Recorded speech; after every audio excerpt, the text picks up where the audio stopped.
There, welcome back to another video. This time around it is my review of the 2006 horror film Behind the Mask, The Rise of Leslie Vernon. Now before I get around to sharing more of my thoughts on this film, I would like to give a shout out to Corey for requesting this review, and if there's another film, TV show, or topic that you would like to see me discuss in the future, feel free to donate to either my PayPal or to my Patreon. The link to both is in the video description down below, and I will try to get your request as soon as I possibly can. Now, Behind the Mask, The Rise of Leslie Vernon is a film that has definitely gotten a cult following over the years.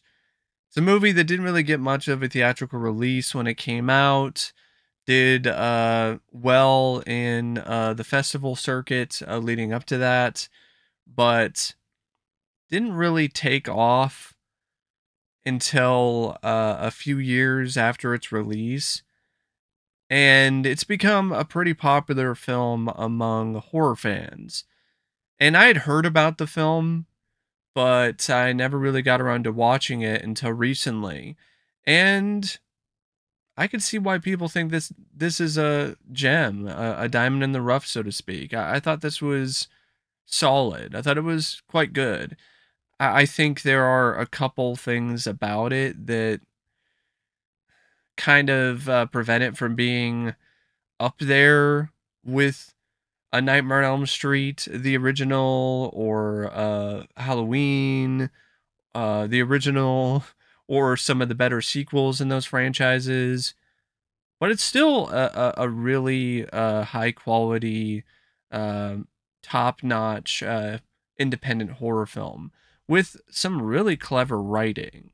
So it's directed by Scott Glosserman, and I thought, for the low budget, it looked glossy enough. It had a good style to it. Glosserman definitely knew his way around a camera. The fact that a good chunk of this is found footage, it enables him to hide the budget a little bit more than he might have been able to do otherwise, as well as his relative inexperience as a feature film director, because this was technically his first film that he directed. I think he might have done some shorts and stuff like that prior to this, but this was his first foray into directing. So when you have a film that's like part found footage and part regular movie, and you're shooting a production that is really low budget, that can help you in a multitude of different ways, because you can use the found footage angle to cover up some of your warts as a first-time filmmaker. And I think he definitely does that here at times, especially when it comes to how abrupt some of the shots are put together at times. But it's done in a way where it's something that is utilized on purpose, because that's to create a certain mood or certain feel for the found footage, and to make it a little bit more realistic. The sequences that aren't shot in found footage, there's some good tracking shots. There's some good usage of the camera when it comes to those sequences. I think he shoots inside sets well, interiors well, as well as exterior shots. It's not one of those films where a director shows that they're more competent when it comes to shooting inside with a controlled environment versus outside in unpredictable elements.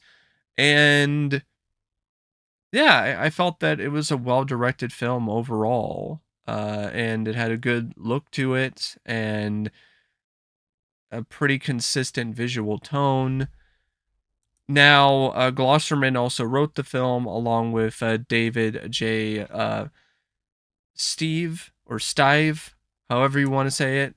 And this screenplay is the biggest highlight of the movie, if you ask me, other than a couple different performers in the cast, because this is a script that takes the ball that Scream started to carry and then runs with it.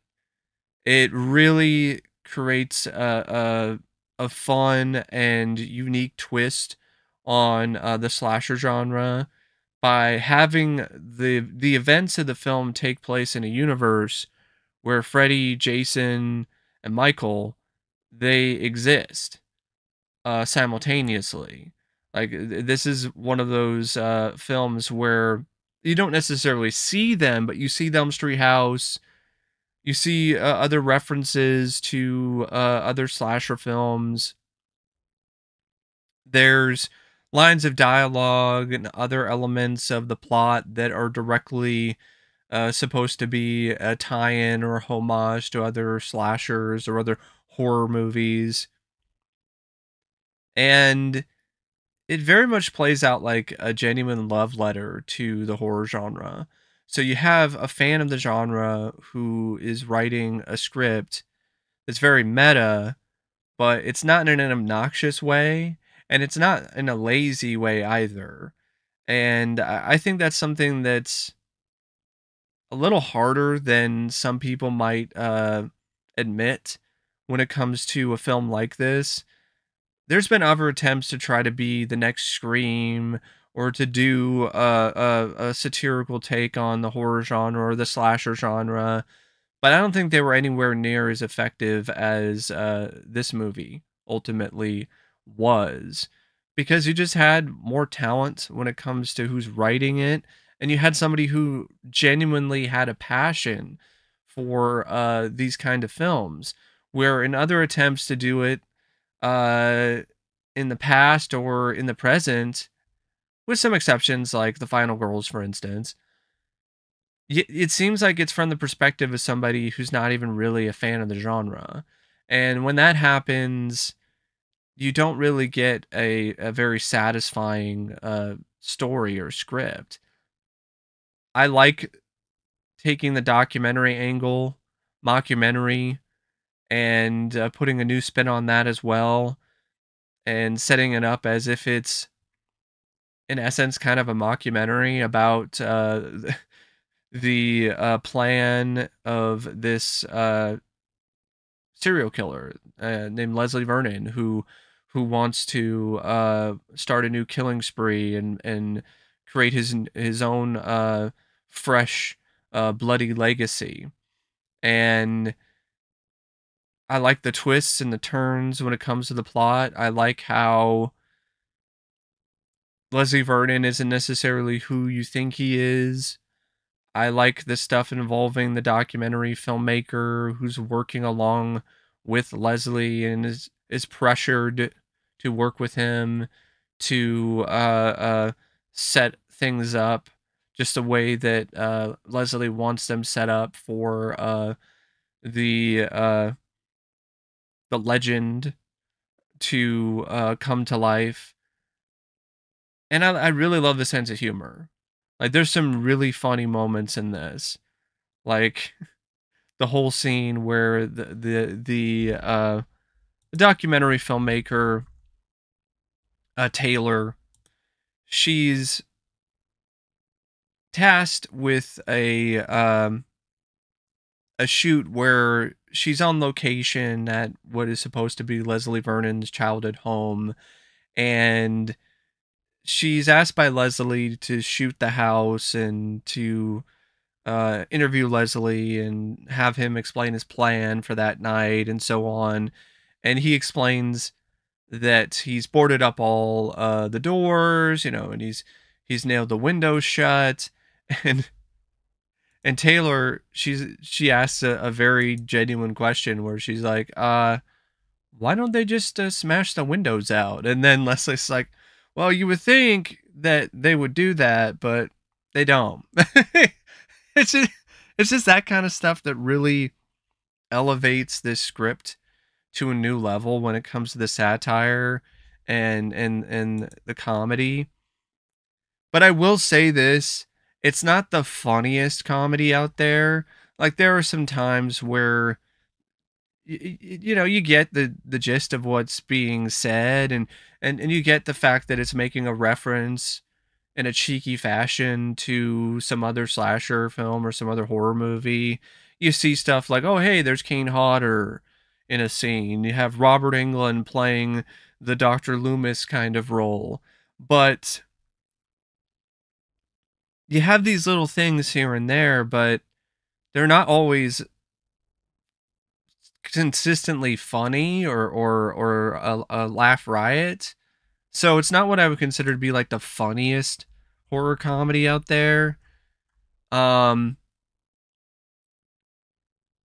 and it's not very satisfying when it comes to the kills.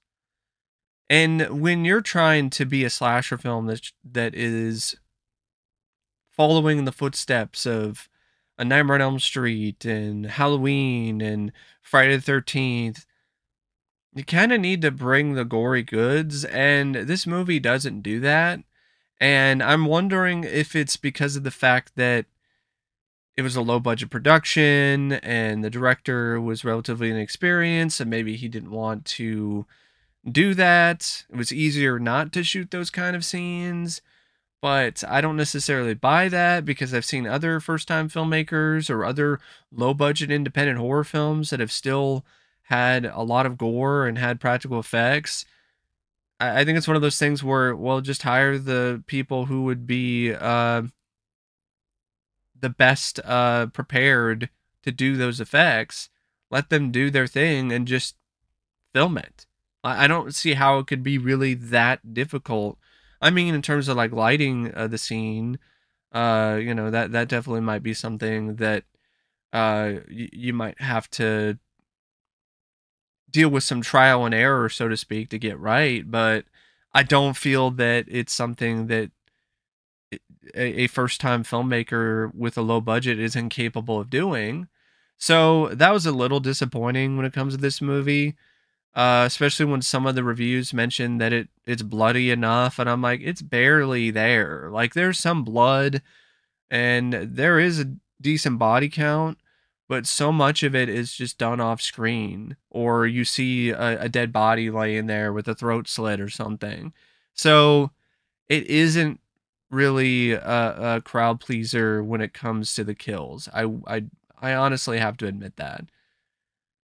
And it does take away from the visceralness of this movie at times and makes it come across a little tame because of the fact that you don't have that element.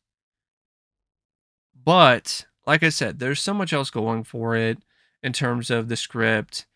I just love the documentary stuff involving Taylor filming this killer. Uh, Even scenes where the killer's going in and spending some time with his mentor, Eugene, who's another killer, but he's retired now. And I just love the whole repeated commentary with Eugene and his girlfriend, Kelly. I believe that's who it is. No, it's not Kelly. Kelly's the so-called virgin. I think it's yeah, it's Eugene and I don't know Eugene's wife. It's not Mrs. Collinwood because that's Zelda Rubenstein. I think it might be Bridget Newton. It's either like Bridget Newton as Jamie or Chrissy Carlson as Lauren. Like it's either of those two. For some reason, it's not really. I can't. For whatever reason, I just can't really figure it out just by looking at the cast. But, and I don't remember the name of that character. But I really like the dynamic between Eugene and his wife, and also the dynamic between those two and Leslie Vernon. How they act like proud parents. That he's setting his plan in action, and he's gonna become a mass murderer. And I like the ending of the movie too, because there's some twists there that you might not necessarily expect. Things kind of go the way that Leslie wants, but at the same time, they also don't. They do go off the rails, or so you think. I really like that about the script, where you think that, oh, they might have pulled one over on the killer, but actually he was the one that had uh, this planned all along. And I like that Taylor has a redemptive arc for her character, and so does the other members of the directing group, you know, of the crew that's working for the documentary. I liked that they had an opportunity to just leave and let Leslie just kill everybody at this farmhouse, but instead they decided to risk their lives to try to save these people. For some of them, it definitely doesn't end well, but I like that aspect of it because it does offer a redemptive arc for these characters. So they're not just total a-holes who are just siding with the killer and just letting him do whatever and are just straight up accomplices that don't ever think about the consequences of their actions and don't really make an attempt to try to I mean, they did try to kill, one of them did try to kill Leslie Vernon. But what I meant to say is I like that they aren't the type that doesn't make the extra effort to try to stop him. You know, they actually do try, and for the most part, most of them ultimately fail, but at least they gave it a shot, even when they had an opportunity to just run away. And I also like the fact that there is that portion of the script where these characters, there's an inner conflict that's going on, and they're not necessarily just typical good guys. There's more nuances to them. It made them more interesting as characters to me. And the ending, it sets things up for a sequel bait kind of thing where, oh, the killer's still alive. He survived his wounds somehow and getting burned alive. But in the context of this film, considering it was trying to explain away certain things like him working out and getting in shape and getting his cardio levels up so he can run for long periods of time, or do the killer walk without, you know, getting tired or uh, spending too much energy doing it, or lowering his heart rate to the point where it seems like he's dead, for him to survive an explosion or being lit on fire and his head put into an apple crusher. That is a bit of a stretch, considering that there was never really anything supernatural that was ever established when it comes to this character. I guess just because of the fact that he's deciding to follow in the footsteps of Freddy, Jason, and Michael, that means that he also gets some of their supernatural abilities of healing. Like I don't know about that.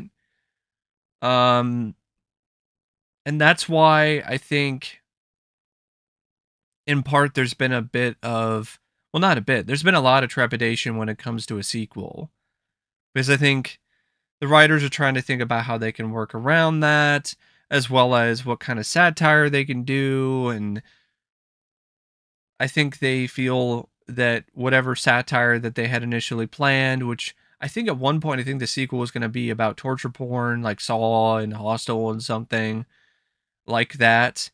And I guess they decided, well, that's not really something that's relevant anymore, so we got to come up with something else. I'm like, what are they going to satirize now?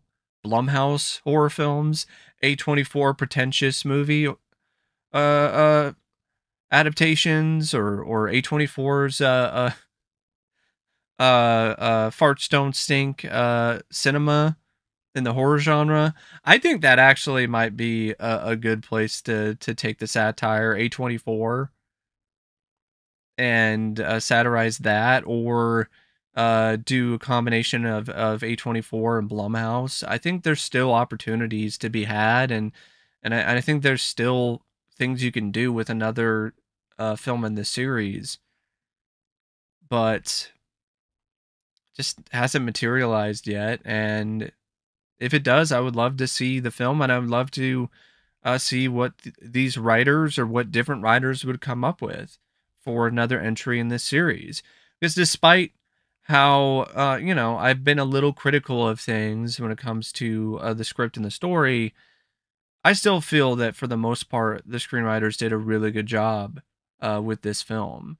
With the satire, with the horror elements, with the different twists and turns in the plot, with the characterization, with the dialogue.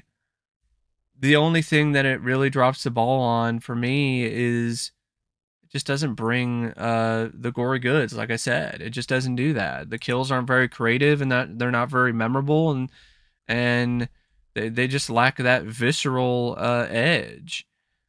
The cast, though, I think is great. I mean, Nathan Baesel as Leslie Vernon, or just Leslie. Um, I thought he did a really wonderful job playing this character. He was intimidating when he needed to be as the cold-blooded killer, but he was also charismatic in almost kind of a, real life serial killer sort of way, kind of like Ted Bundy. And it had that charisma, that charm, and you genuinely, you liked watching the guy do his interviews, even though he's a psychopathic killer and he's a nutball. You still enjoyed watching the interviews. And in the scene where he's like crying on the night before his first killing spree, uh, the way that the actor approached that was just so perfect. Like he played it straight, and that made it just so much funnier. And for the most part, he played it straight, and I think that's exactly what he needed to do. There wasn't too much hamming things up for the camera. There's a little bit of that. At points, I kind of felt like he was almost channeling his best Jim Carrey impression. But he didn't overdo it with that. It was only a couple moments where he was kind of doing that I noticed. For the most part, though, I thought it was a really steady performance. Angela Goethals, I also thought was uh, good as Taylor Gentry. I would say it's probably her best performance of her career. Showed a lot of nuances, showed her own bit of charm, had good chemistry with Nathan when it comes to the scenes between the two.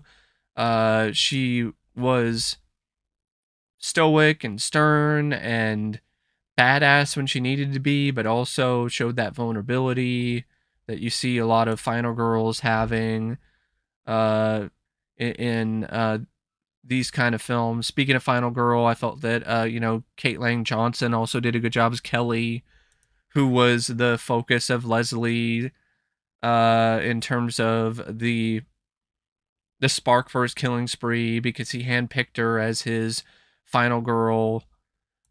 Although for some reason they don't call her a final girl, they call her survivor girl, which I don't understand that.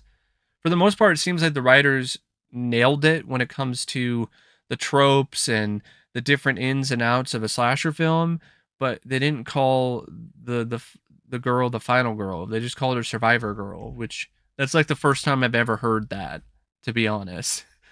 Most of the time I hear final girl. But, Kelly was still a good performance by Kate, especially when it comes to the scenes where she realizes that Leslie and this documentary crew, they just assumed that she was a virgin, but she's anything but. It honestly kind of reminded me of that scene in the Monster Squad. Uh, well, Steve, but he doesn't count. Doesn't count. So that kind of reminded me of that, and it was fun in that movie. It was also utilized well here, and I just felt that Kate did a good job, just handling the assignment, so to speak. Scott Wilson was was great as Eugene. Apparently, he's supposed to be Billy from Black Christmas, but they decided not to go that route. So now he's just some generic killer who's retired.